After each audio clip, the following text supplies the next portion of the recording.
બીતી ના એને ખાલી અડવાનું જ રાખજે ના લેવાય તો બીતી ના પાછળ પડજે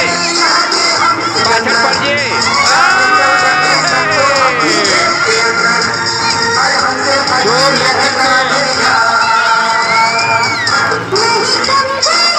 એમને છેલ્લો પોઈન્ટ તમારે છેલ્લો પોઈન્ટ બંને કેપ્ટન રહ્યા છે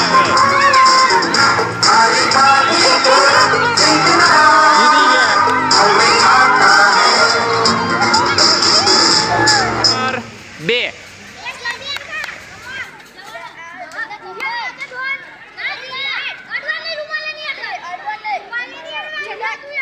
જોજે નાહી જશે એની બાજુ